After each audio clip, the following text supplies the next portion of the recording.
Bienvenidos un día más a nuestro canal. Soy Antonio Cruz. Bienvenidos amigos y amigas de Antena Historia, un día más, iba a decir una tarde, pero como veis hay mucha iluminación natural a esta mesa virtual donde estoy yo solo grabando. Y además sin saber dónde estoy ahora mismo como un elefante en una cacharría, no sé ni dónde mirar, ni qué hacer, ni nada. Bueno, me estoy viendo aquí en la pantalla y tal. Bueno, eso es lo que tiene el ser un podcaster puro y duro, sí, de los antiguos, ¿no? De solamente 10 años grabando con un micro sin una puñetera cámara. Pero bueno, aquí estamos, ¿no? Estamos para grabar esta nueva andadura también de Antena Historia, que es el vídeo, ¿no? Todo el mundo está tirando para YouTube. Bueno, pues mira, vamos a intentar también haciéndolo. Lo que pasa es hacerlo, pero bueno, esto ya os digo, yo me lo guiso, yo me lo como y la verdad es que no tengo mucha idea de cómo esto. Bueno, lo que vamos a hablar. Hoy vamos a hablar de el famoso Rasputín. Y esto responde a un programa que hice sobre la caída de los Romanov, donde hablaba de Rasputín y tal y cual, y comenté en el podcast si querían que hiciera un vídeo, un programa sobre específicamente este personaje, y me dijeron que sí, ¿no? Me mandaron correos y bueno, comentarios en iVoox, y nada, y aquí estamos, ¿no? Así que nada, señores, vamos a hablar de este hombre de aquí, Rasputín, Rasputín, que bueno, se llama Grigori Yefimovich Rasputín, ¿vale? Y como sabéis, todo es una figura controvertida, ¿no?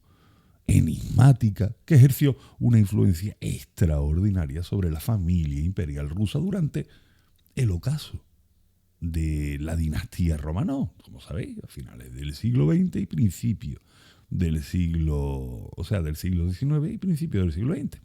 Su vida estaba marcada por unos orígenes humildes y en una ascensión meteórica a las altas esferas de la corte.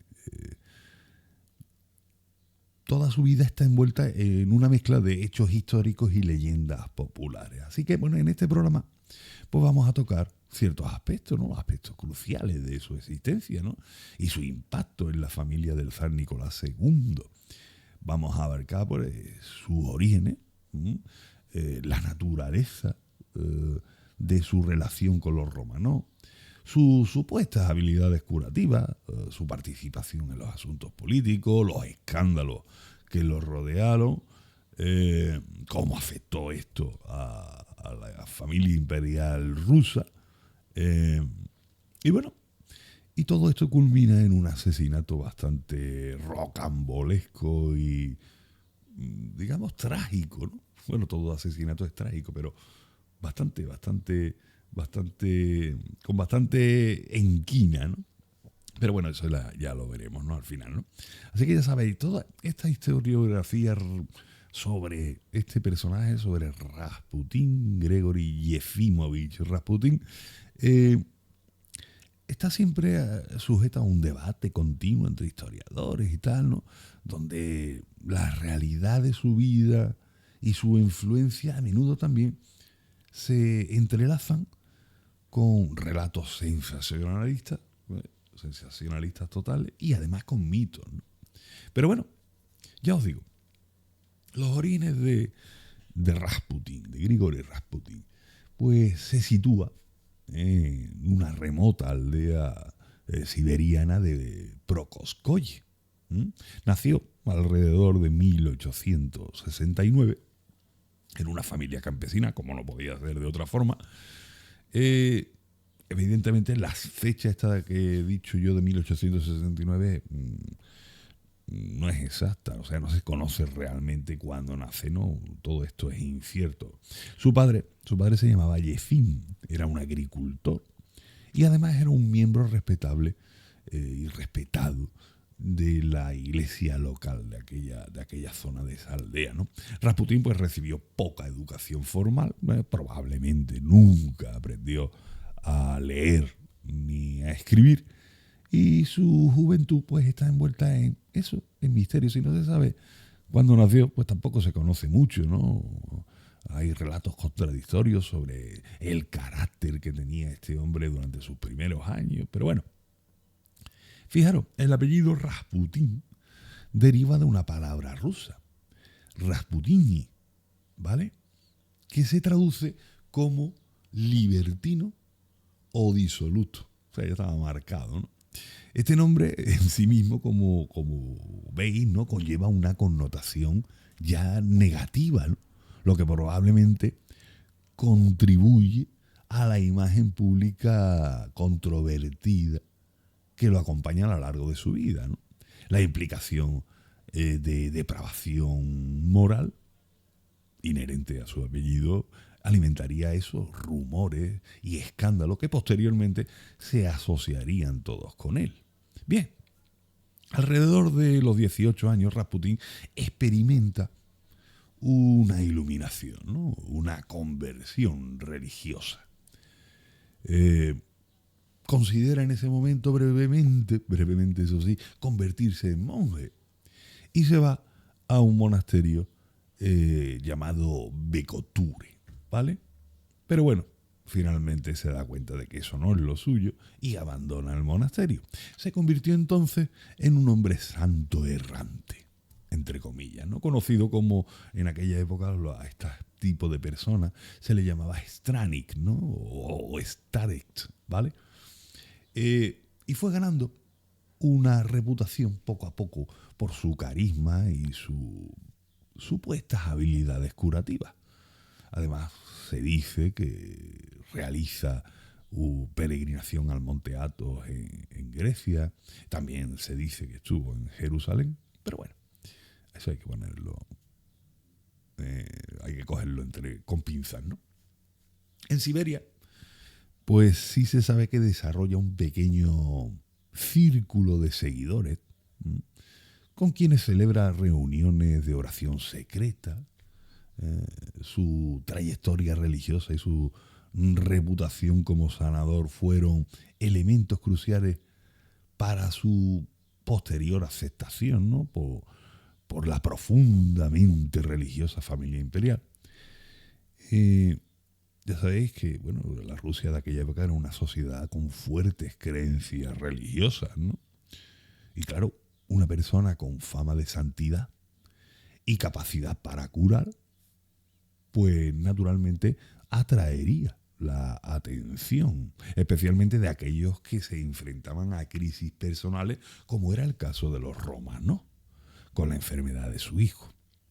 Bien, Rasputín llega a San Petersburgo en 1903, precedido por una fama de místico y sanador. Fue bien recibido por miembros de la iglesia y bueno, y también por miembros de la aristocracia que estaban interesados en ese misticismo y ese ocultismo que derramaba este personaje. Su presentación al San Nicolás y a la zarina Alejandra se produjo gracias a las princesas negras. Y no es que fueran negras, ¿vale? A Militza y Anastasia. Se le decía princesa negra porque eran las princesas de Montenegro, ¿no? Que en esos momentos estaban casadas con primos del zar.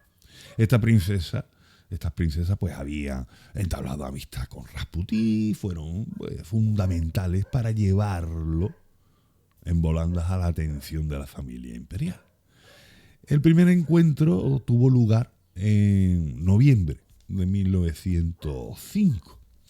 Aunque algunas fuentes también sugieren que fue en 1906, pero bueno, la verdad es que el zar registra este evento en su diario, refiriéndose a Rasputín como un hombre de Dios, Grigori, de la provincia de Tobolsk.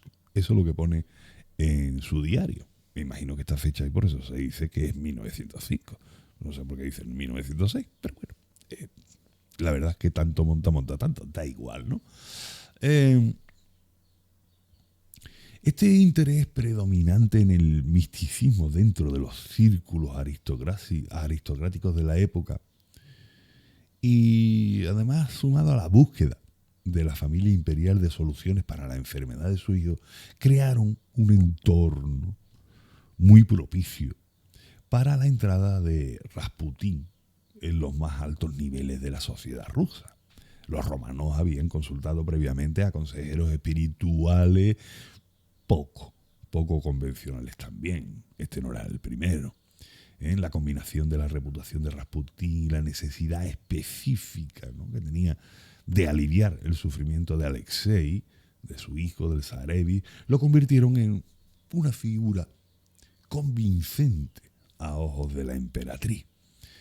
Bien, la relación de Gregory Rasputín que mantuvo con el zar Nicolás II y la zarina fue única, la verdad. El zar Nicolás percibía a Rasputín como un hombre santo y como un amigo.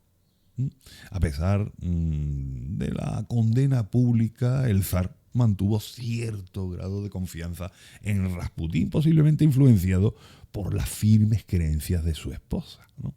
La entrada del diario del zar indica que, bueno, una impresión positiva, ¿no?, de este personaje inicialmente, ¿no? Aunque pudo haber estado al tanto de rumores y tal, sus interacciones personales y esa fe inquebrantable de la zarina Alejandra probablemente influyeron en su propio juicio, en el juicio del zar, ¿no? La emperatriz Alejandra depositó una profunda confianza en Rasputín, ¿no?, especialmente debido a eso, a estas capacidades para ayudar a su hijo. Estaba convencida de sus habilidades místicas de curación. También buscaba una guía espiritual y además incluso consejo en asuntos políticos, fijaros. Llegó a creer que Dios hablaba a través de este personaje, de Rasputín. La verdad es que la desesperación de Alejandra por la hemofilia de Alexei lo hizo particularmente vulnerable a la influencia de este santón de Siberia, ¿no?, viéndolo realmente como una intervención divina, como madre desesperada por proteger a su hijo de una enfermedad potencialmente mortal, ¿no? Alejandra habría sido muy receptiva a cualquiera que ofreciera esperanza, especialmente alguien con una capacidad aparentemente inexplicable para ayudarlo. La condición de Alexei se mantuvo en secreto, nadie sabía lo que le pasaba al Zarevi, y la familia imperial dependía de curanderos poco convencionales, porque ya los médicos no tenían nada que hacer. Circularon rumores sobre la relación, sobre una posible relación romántica, ¿no?, entre Rasputín y Alejandra, aunque bueno, en gran medida eso no fue probado. Estos rumores, independientemente de su veracidad, dañaron de forma importante, ¿no?, la reputación de la familia imperial a ojos del pueblo. Y bueno, daros cuenta, en una sociedad con códigos morales estrictos para la monarquía, ¿no?, cualquier insinuación de escándalo, especialmente uno que involucrara a la figura tan controvertida de Rasputín y también de la zarina Alejandra, habría sido perjudicial para la imagen pública y la legitimidad de los romanos. Hay que ver que Alejandra también era alemana, no era rusa. Era alemana, que por cierto, de ahí dicen que viene el tema de la hemofilia, bueno, pero eso ya es harina de otro costal. Pero bueno, la zarina Alejandra no estaba bien vista, y después cuando vienen y entran en guerra contra los alemanes, pues evidentemente menos todavía, ¿no? El papel que Rasputín desempeña en el alivio de los síntomas de la hemofilia del Zarevi Alexei fue, como os digo, fundamental para su influencia. Alexei sufría, como digo, hemofilia, un trastorno raro en el que la sangre no coagula correctamente. Bueno, pues Rasputín aparentemente tenía la capacidad de detener los episodios de sangrado de Alexei. No se sabe cómo. Existe, bueno, distintas teorías, ¿no? Existe un debate entre los historiadores sobre la naturaleza de los poderes de curación de este santón.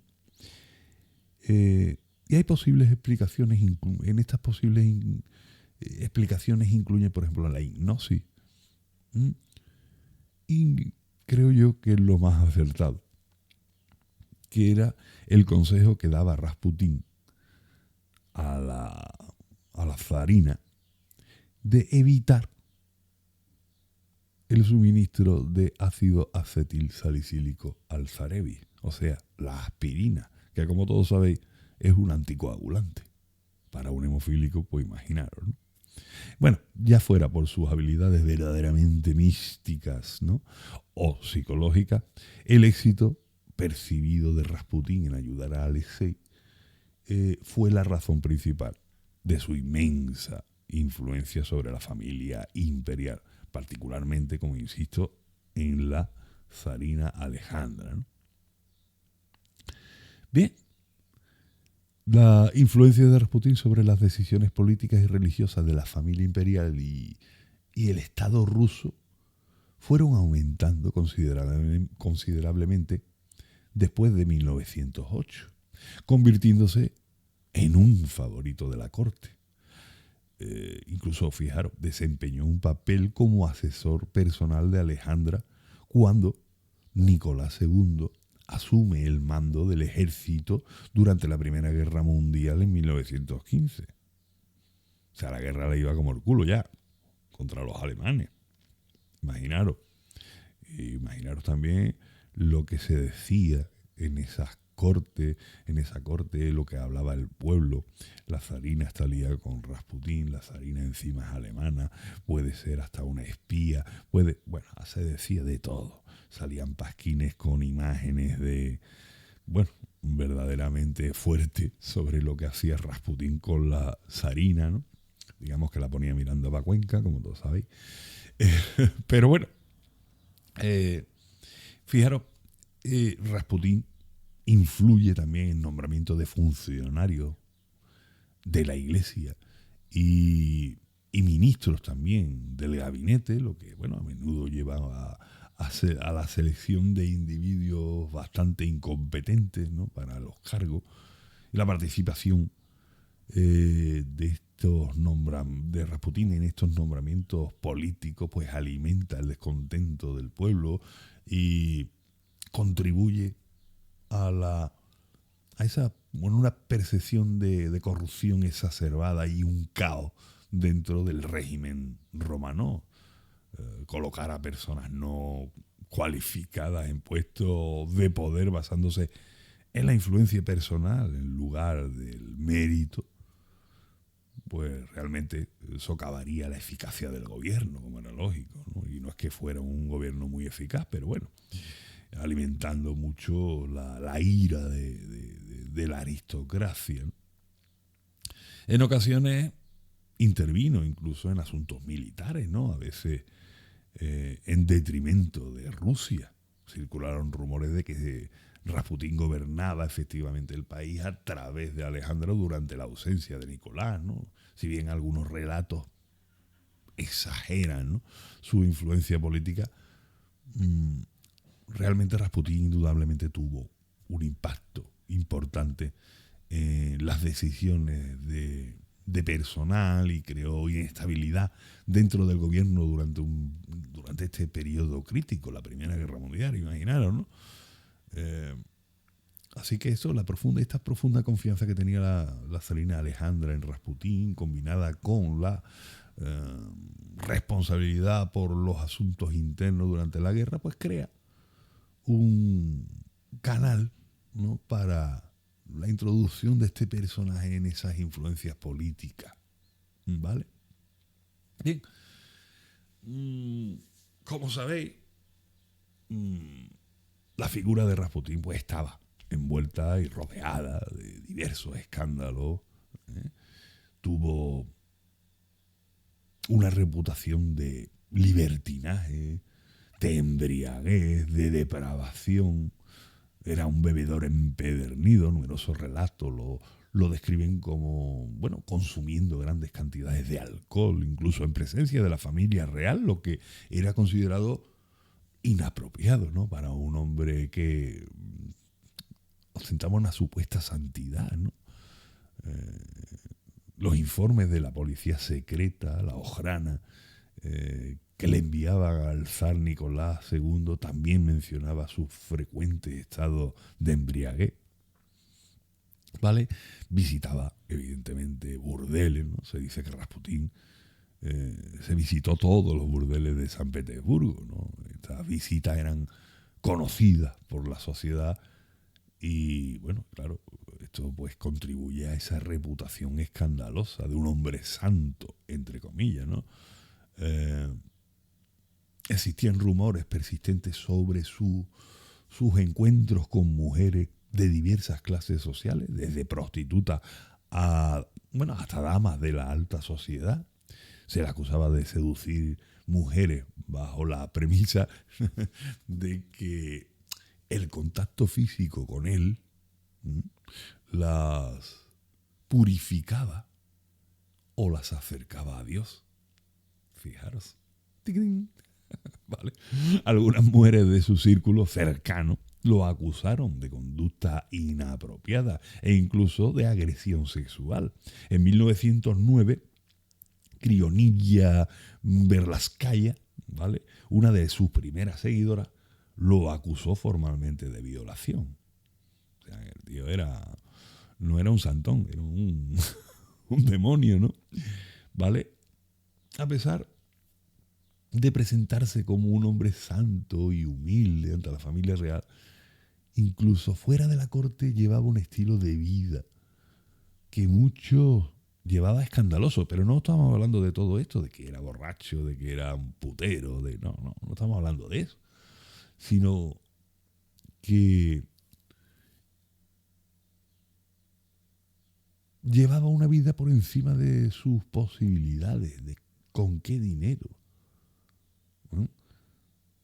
Evidentemente se decía que alardeaba de su influencia y de los regalos que recibía por parte de la familia imperial, incluyendo, fijaros, camisas bordadas por la misma emperatriz. También se habló de su conexión con una secta, la secta Klisti, ¿vale? En ruso significa flagelantes. Todo esto genera rumores sobre una combinación de rituales religiosos con orgías sexuales. O sea, aquí ya se mezclaba todo, ¿no? Bueno, no está aprobado, ¿no?, que perteneciera formalmente a esta secta, ¿vale? Pero digamos que la similitud de ciertos aspectos de su comportamiento, pues sí, alimentaban las sospechas de que pertenecía a esa secta de los flagelantes. Como decía antes, la policía secreta del zar investigó las acusaciones en su contra, produjo informes detallados de su comportamiento lascivo y sus borracheras y sus encuentros con mujeres, aunque Nicolás II inicialmente desestimó estos informes. Pero bueno, iba creciendo en él una desconfianza ya hacia Rasputín, ¿verdad? Si te lo enseñan y no te lo crees, es tu problema, tío. Rasputín fue acusado de ser un charlatán, de explotar a la familia real. El primer ministro Stolypin envió un informe también al zar en 1911 sobre las fechorías de Rasputín. La escandalosa vida personal dañó gravemente la autoridad moral y la imagen pública de la familia imperial, ¿no?, asociándolo con la corrupción y la decadencia total. Fijaros, esto llevaría a lo que llevaría: agitación social, política, y desembocaría en lo que todos sabéis, la Revolución Rusa, ¿no? No vamos a hablar de la Revolución Rusa, evidentemente, ¿no?, en este momento. Y ahora ya pues podíamos hablar realmente para no cansaros mucho ya del asesinato de Rasputín, que como dije fue un poco rocambolesco, ¿no? Eh, los eventos que llevaron a este asesinato de Rasputín en la noche del 29 de diciembre de 1916 fueron jodidos. Vamos a ver, mira. Hubo una conspiración urdida por un grupo de nobles, entre los que se encontraba el príncipe Félix Yusupov y el gran duque, ¿no? Dmitri Pavlovich. Todo esto se lleva a cabo en San Petersburgo. Rasputín pues, fue atraído con la excusa de, bueno, vamos a tener una cena entre gente importante, queremos que asista, nos vamos a poner como el Kiko y lo vas a pasar de pi la madre, ¿no? Entonces, bueno, pues es atraído al Palacio Moica, ¿no? Que es donde se va a celebrar esa supuesta fiesta, ¿vale? Rasputín era conocido, bueno, se sabía que era muy dulcero, le encantaba los dulces, le encantaba la bollería, y Félix Yusupov, pues lo que hace es, bueno, pone una bandeja de pastelitos que por lo visto le encantaban a Rasputín, y todos los pastelitos los carga de cianuro. Dice, a este tío me lo cargo yo sobre la marcha y Santas Pascuas. Bueno, pues llega Rasputín al palacete, ¿no? En ese momento no hay nadie, lo recibe Yusupov, mira, pasa por aquí, te ve, estamos esperando a la gente, así que bueno, vete, mira, aquí tiene unos pastelitos, ve comiendo, sé que te gustan y tal, ve comiendo mientras que llega el personal y entonces nos tomamos una copita antes de empezar a comer y tú sabes, ¿no? Ah, vale. Rasputín como los niños, mira para el lado y dice, aquí me voy a poner la bota, empieza a comer pastelito como si no hubiésemos mañana hasta... Bueno, realmente se come entera la bandeja de pastelito hasta la corcha de cianuro. Bueno, empiezan a llegar los conspiradores. Él estaba en una habitación aparte, no se oía nada. Este seguramente ya ha entregado la cuchara, este ya está listo. Abren la puerta y está Rasputín ahí ahora mismo, yo me lo imagino, ¿no? Con la boca llena de nata. ¿Qué pasa, aquello? ¿Cómo estamos? Pero bueno, el hecho es que Yusupov se queda flipado. Dice, pero vamos a ver, ¿cómo que no está muerto? Si esto está hasta arriba de cianuro. ¿Vale?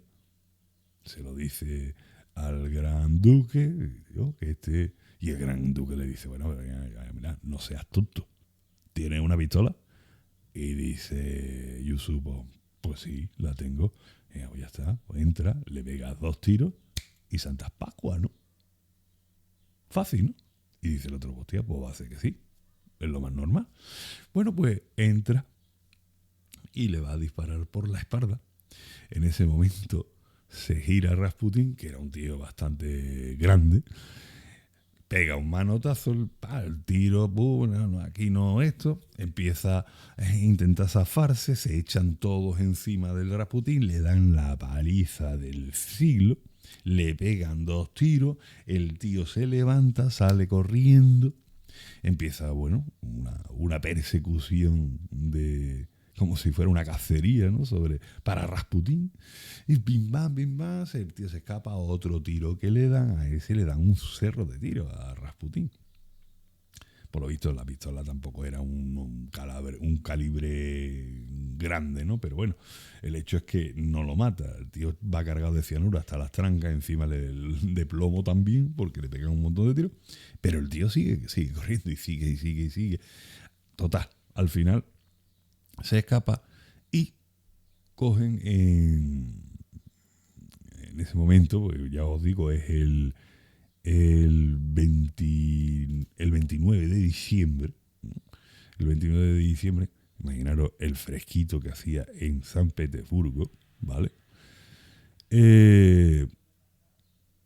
Lo trincan, lo tiran al suelo, le siguen dando esto y le pegan 2 tiros más, ¿vale? Ya está, este tío ya está muerto.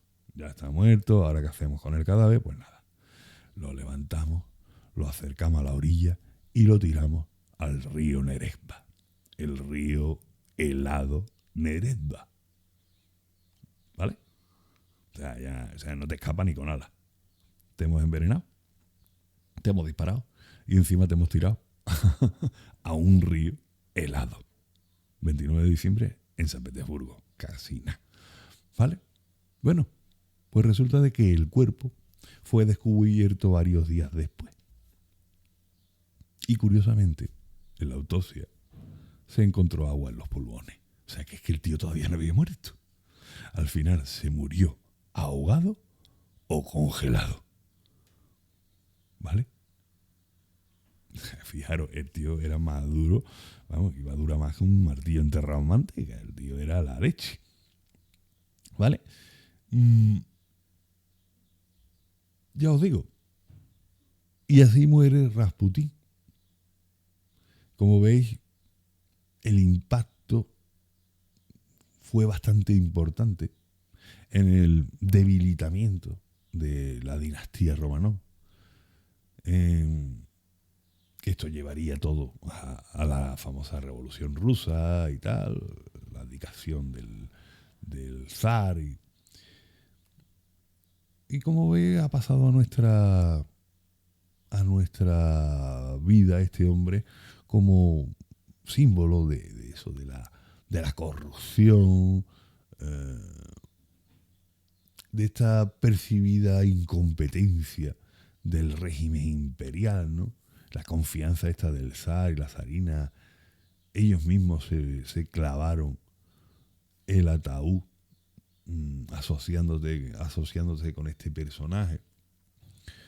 En definitiva, bueno, esto ya os he explicado lo que hizo este tío, cómo el zar y la zarina cayeron en sus redes. Es un embaucador, era un santón, era realmente un místico, era realmente un viva la Virgen, un charlatán. Eso entra dentro de lo que ustedes penséis de Rasputín. Y nada, señores, este es el programita sobre este bicharraco de Protkovskoye, este siberiano. Y nada, si queréis escuchar, digamos, el programa un poquito más ampliado, ya tenéis iVoox, ¿no? Entráis en iVoox, buscáis Antena Historia y encontraréis este programita. Rasputín. Y ya está, señores. Lo dicho. Con esto y un bizcocho hasta mañana a las 8 os dejo el programita en YouTube. Adiós.